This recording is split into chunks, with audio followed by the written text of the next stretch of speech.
wrote this letter first to express our support, to acknowledge what you have done, and to assure you that if the time comes for us as a country to even declare a lockdown, we will support you. We also drew attention to the fact that a number of our people are poor. And so the measures that we have put in place, including the wearing of nose masks, sanitizers, and so on, quite a number of our people cannot afford. Therefore, we were urging government to, if possible, provide this free of charge to everybody who cannot afford, or subsidize it so that everybody can have access. So those are the two important issues that we raised in the letter. But we have followed the news after that. Some are even saying we are blaming President for the spread of the virus. That was not the intention at all. We wrote to express our support and to assure you that we will be with you, and we also pray for you. We wish that God gives you the courage, the wisdom, and the good health to lead us out of this crisis. We know that we will not remain this forever, and we are sure that you will also can count on us as workers, leaders, and of course, we need to engage the social partners, because if the time comes for us to lock down, what it means is that employers will have a role to play, workers will have roles to play as individual workers, and trade unions also will have a role to play. And the government is already playing a fantastic role. That role will have to change. So that was the essence of our letter, and we thank you for inviting us to hear us. We are hoping that if the ministers are around, we can also go back to our people who are waiting for us and have something concrete to tell them. Thank you very much, Your Excellency. Thank you, Honorable Ministers. Thank you, colleagues.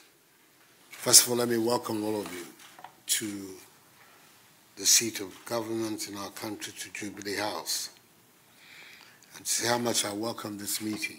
I'd hoped that we would have the meeting on Tuesday. When I got your letter on Monday, I asked for us to have an immediate meeting because I thought the issues you were raising were serious, as they should be, and therefore it needed for us to engage immediately. Unfortunately, it couldn't be possible. I think all your people were not around on Tuesday. Yesterday was a day of prayer, so I tried to, as much as possible, limit my engagements, and that's why we've had to meet today. But it's still not late. Really, I appreciate very much the expression of support that you put both on paper. I've re-echoed this morning, and I've heard in the newspapers the support that you have given to the measures that we have taken so far. All of these measures have one aim: as much as possible to limit the spread of this disease within our community, find a way of containing it and hopefully suppressing it so that we can get on with the normal social and economic life of our country.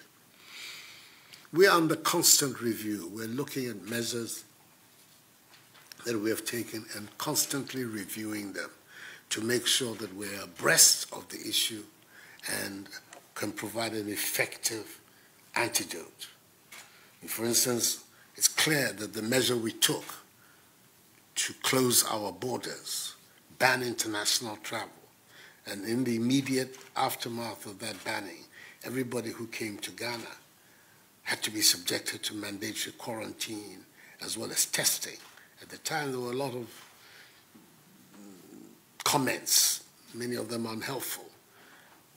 But at the end of the day, I believe that the decision to ban international travel as well as to take the measures of quarantine and testing are being vindicated by facts. It turns out that the overwhelming number of cases confirmed in cases of infections that we have in Ghana are all from people who came from abroad. And of those who came and have been quarantined, an extreme number, some over 50 odd, have been found to be carrying the virus. So focusing on the importation of the virus and the infection has proved to be absolutely spot on. And we are now seeing the benefit of these measures. But we can never stop there. We have to constantly look at whatever additional measures are there that will put us in a strong place to deal with this pandemic, this menace. And that is what we're constantly doing. So I took your letter in that spirit, that we recognize the efficacy of some of the measures that have already been laid out, and now we're looking for additional measures to make sure that we could contain this virus and ultimately suppress it. So I want to assure you, it didn't come to me as some sort of criticism or undermining or of the position of government. That is not the way I took it in any event. I saw it as a very helpful expression of support. Whatever we do, people are talking now in Ghana about a lockdown, this and that. The majority of people who will be affected by decisions of that nature are the working people of our country, the ordinary people of Ghana. They're the ones who will be most affected. And it is important for us, when we're taking these decisions, to take into account their circumstances and conditions. You're going to lock down Accra. What are the consequences? You're going to lock down the country. What are the consequences? Or particular areas of the country.